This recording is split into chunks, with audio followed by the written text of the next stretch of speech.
Him, so I'm anxious to see if he's able to get back in there and give Ricky a little bit of pressure. 30 board is sideways, and we are racing in Binghamton, New York. Moto number 1 in the 250 class.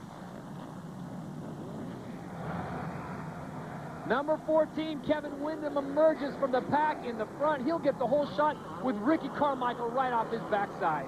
And they went to that corner like it was the last lap. Ricky around the outside, so aggressive, already pitching the bike sideways to stay low. Any little advantage to attack Kevin right away and let him know that, hey, last week, get used to it. Everyone's going to get beat from now on. I think he was irritated with those 4 moto losses, and he's coming right back and challenging Kevin. Here comes Carmichael to the inside. He takes over the lead from Windham. Windham slides into second place of the 2 Hondas, going 1 and 2 with Carmichael, your leader. Kevin Windham in second place, and this is shaping up to be a great battle. The folks here at Broome Tioga are certainly going to get their money's worth. Now, the big part, I think, for Ricky is just, besides wanting to reestablish himself as the leader of this pack, and those 4 motos, that was a fluke. Those were good tracks for you, but the rest of these tracks, buddy, I'm going to beat you. The other reason is that you want to stay out of those rocks. And I noticed that Kevin's line is just a few feet off to one side or the other, so he doesn't get beat up with rocks the whole time. Windham trying to stay out of the roost of Ricky Carmichael. What I like about this, though, is Windham is not losing him. Look at this. Windham goes to the inside, a perfect line, gets on the throttle. Here he comes out of it. Carmichael back in his position, but this is going to be a great race. Kevin Windham is not being dropped by Carmichael. Ricky protecting that inside. So hard to get stopped for that corner, and again you see that Kevin just crossing over the line back and forth of Carmichael. You get behind and get hit by one of those rocks. And I broke a finger there and had my lens pop out of my goggles from getting hit in the face. And I love this new section, big air time, a lot of speed. That does remind me a little bit of Millville. I talked about the track's a lot different. The hill is about the only thing that I can see that is the same, but the soil is completely different. That deep, loamy stuff, I think good for Kevin. Well, this is a fantastic spectators viewing venue here at Broome Tioga. As David pointed out, that long speed straightaway, big air. Carmichael and Windham both airing it out, and the 2 Hondas are having their own private battle. Kevin Windham in second, Ricky Carmichael, your leader here in Moto number 1. Kevin already starting to lose some time, and I think he's trying to figure out, let's see, let me try to keep an eye on Ricky, see what's going on. Carmichael leads Windham into the foliage here at Broome Tioga Sports Complex. We have got a great race, and give Kevin Windham credit, David. He is not losing sight of Ricky Carmichael, something that most of the crowd is unable to do. Well, this is the lap, or the section rather, where he got so close to Ricky before, different lines. About the same as he was the lap before. Ricky protecting that inside still. Kevin's got to do something pretty amazing to put a pass on him here. This time Windham hard to the outside, crosses over Carmichael's line. Does he have the drive coming up the hill? Unbelievable. Carmichael staying on the inside, holds him off. But Windham is right there. Kevin Windham, he is on the 4-stroke. Carmichael on the 2-stroke. Both of them right in Hondas as they make their way down to the speed zone. They dropped out of sight there. It looked like Kevin was flying a little too far to the right. But you know what I like to see here is that Ricky went out and just decided, okay, I'm going to get this lead. It looked like anyway, he's going to get the lead and just try to pull away and break the spirit of Kevin, but they've dropped 3rd place. The crowd is into it. Kevin is putting the pressure right back on Ricky. So he needed that first lap to get sorted out, figure out some lines he was going to use to be able to stay within contact of Ricky without getting roosted. It seems to be working right now. How appropriate that our top 2 overall in the standings are out there having their private battle here in Binghamton, New York. Round number 10. Kevin Windham, who sits 2nd overall and has 2 overall victories in the circuit this year, and Ricky Carmichael, your leader. I see Ricky make a little mistake right there, getting into that soft berm. You don't usually see him get caught like that, a little bit off guard, but maybe he's being pushed a little bit outside of his comfort zone right now. I don't know if he'll be able to respond to this. I mean, I know he can continue to go this pace, but I think he went out as fast as he could go. I don't think he's got much more than that. If Kevin realizes that, it should do a lot for his confidence. I think this is working on the psyche of Ricky Carmichael, who usually is able to check out and drop guys. He's unable to shake Kevin Windham. Yeah, that's exactly what I mean. He's got a little sideways right there. I think he's starting to think about what he has to do to hold Kevin back instead of just going fast. So Carmichael has to continue to listen to the loud, thumping sound of that 4-stroke that sits about a bike length off his back fender. And Kevin Windham, number 14 on board the Honda, is making life miserable in Binghamton for Ricky Carmichael right now. And usually it's the other way around. Look at Windham. There he goes. He gets the pass done. Bill goes, oh, and Carmichael goes down. David, just too much speed coming down that hill. Yeah, here goes Villeman into second place.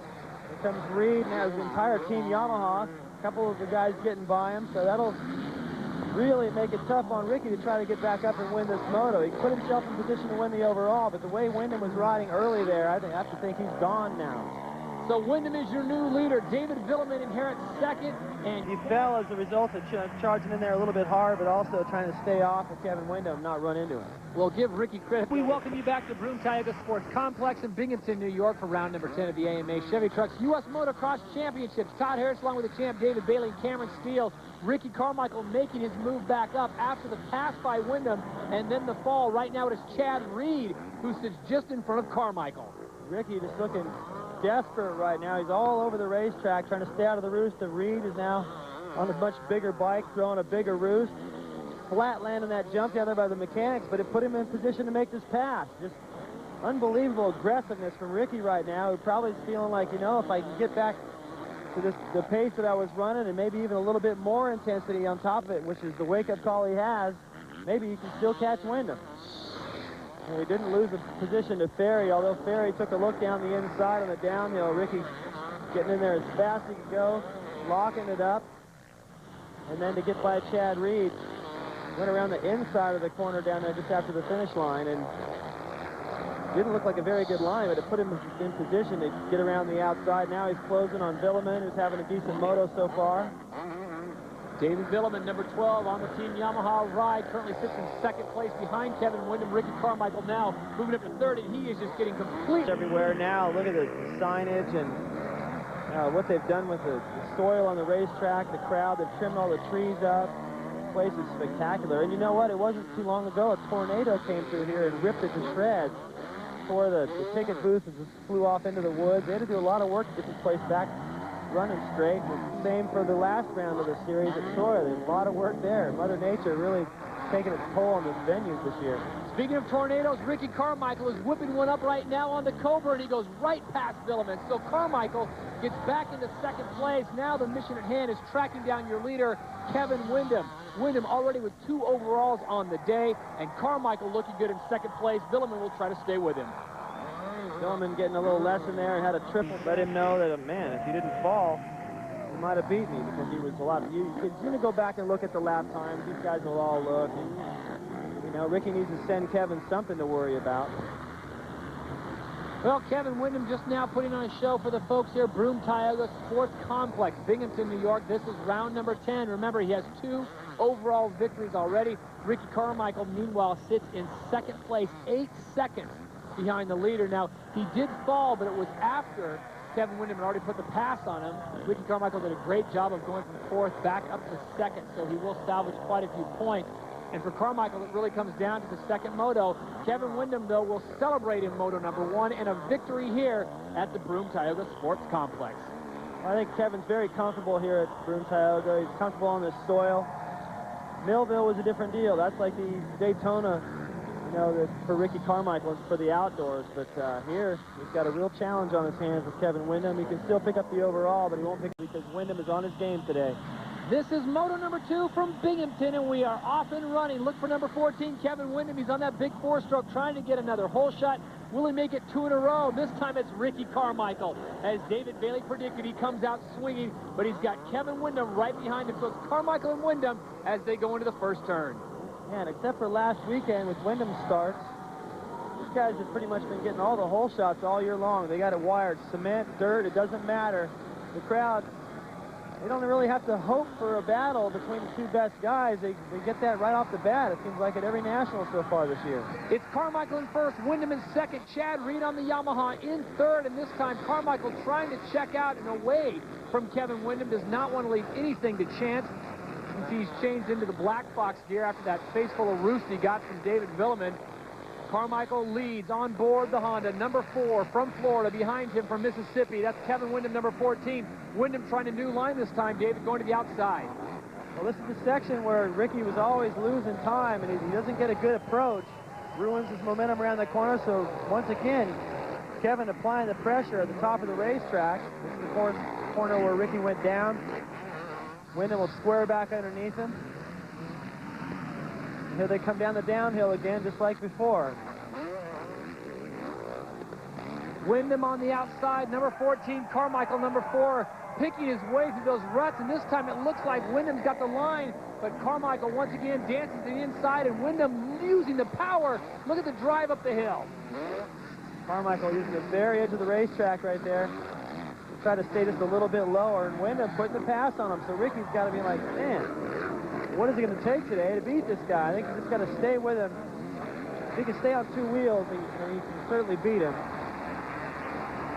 Wyndham on board the big 4-stroke, using the power coming out of those turns and just driving up and down the hill. Carmichael on the 2-stroke, a little more nimble, trying to dice in and out from Wyndham, and this is something that Ricky does not want to see, and that's letting the big 4-stroke of Kevin Wyndham pull him out of these big, sharp ruts. Look at Ricky, the front of his bike is getting showered with all those rocks. Next time you're at the batting cages, just imagine being in there, you know, just throw on a little bit of gear and a helmet. Just have about 4 or 5 of those baseballs coming at you at 75 or 90 or however fast they come out. Maybe toss some gravel in with that and some dirt, and then try to concentrate. You know, that's what these guys are dealing with. It's the one thing as a viewer you can't really feel is that roost. And you see these guys, they cross over it as much as they possibly can so they don't get hit by it. Ricky Carmichael, number 4 in second place. Number 14 is your leader, Kevin Wyndham. Wyndham picking up the victory in Moto number 1. And here comes Carmichael. High risk, high reward. He is on the gas. Well, he's doing the same thing Kevin did to him in the first moto. He's just, okay, well, if you want to lead, go ahead, get it out of your system, but I'm still right here. So, like Ricky said after the first moto, you know, he tried to put that smile on, but I could see right through that. He's not happy, and he does not want to go down again in this moto and ruin his chances of just staying with Kevin. He knows he's going to have to be in a fight for a half hour, so he's just setting up camp right now and letting Kevin know he's going to have to do a lot more than what he's doing already to pull away and make this any easier. Well, Ricky Carmichael made an interesting comment to Cameron Steele. He talked about how impressive Kevin Wyndham's bike is. What are you hearing about the possibility, as we look at this one more time in this pass, of Ricky Carmichael making the jump over the 4-stroke?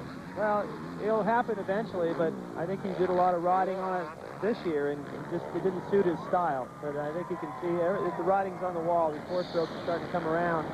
Now Chad Reed having some success with it, and of course that's helped. If Yamaha would have all done that, all those guys, I think Reed wouldn't have had so much trouble with getting his setup dialed in, you know. But everybody is on the 4-strokes now, except Ricky. Look at that. Oh. Beautiful pass by Carmichael. Dices inside, forces Wyndham to tap the brake just a little bit, and that's all that Ricky Carmichael needs. Now watch this, David. I'm imagining that Gosler and the rest of the boys are telling him, get away from Wyndham as fast as you can, and there it is on cue. Yep, pull away. He's the only 2-stroke.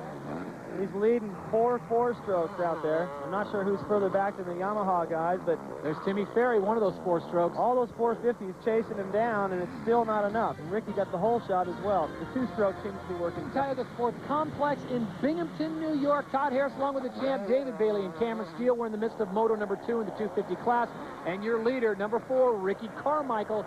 David, he hasn't been there the whole time. He lost Moto number 1. In a battle with Wyndham right there as he comes into the picture, number 14 on board the Honda. And just recently, Ricky Carmichael starting to check out. Had a handlebar in front of him, and he kind of forced Nick into a position where he would have had to clean them both out to make that pass back. So Ricky Carmichael now is encountering lap traffic. Kevin Wyndham trying to... Yeah, I can think of when Jason was riding 250 and 125 in Supercross, pulling the Ironman move and qualifying for both of those classes. He definitely is a hard worker. Meanwhile, Carmichael continues to lead. Would have been fine, but I still think Mike, it's looking like Mike was going to get around him anyway, but it's cool to see Larry putting up a fight this late in the race, up there and pretty close to Lutz, holding off LaRocco. Still got Fonseca back there. The guy just keeps going and going and going. I'm not sure if he's ever going to stop racing, and I'm not sure that, like LaRocco once said, if there's no reason to stop, then why stop? Kevin Wyndham now looking like he is thinking he's not going to get Ricky Carmichael. This is where it all started. Wyndham had the lead, and Carmichael didn't need much. Yeah, that one caught me a little bit off guard. I thought Wyndham had it, and I think he did too, and he just been there. You got him both ways, and there was nothing Ezra could do right there. Mike LaRocco, the defending U.S. Open champion, will make his way back to Las Vegas in just a few months. Meanwhile, on the final lap for Ricky Carmichael, I think the celebration has begun. Carmichael has come and done what he has wanted to do, picking up an overall here for the 4th time in a row at Binghamton, New York. And for Carmichael, You know, he didn't panic after that first moto, David. You talked about the phony smile. You know how much Ricky hates to lose. But I think he was already thinking about moto number 2 halfway through that first moto. Yeah, you know, Ricky just comes from the school of whatever it takes. You know, and like I said, I wasn't that impressed. I think Ricky's letting these guys battle here a little bit. He's going, okay, you guys got another lap. Go ahead, fight it out. I won't interrupt any of that. But he just gets the job done. Whatever it takes, he realized he was coming up short. So he just dug a little bit deeper. And that's the thing that he and James Stewart in the 125 class are so skilled at. Wyndham is awesome, but he doesn't have that little bit of edge.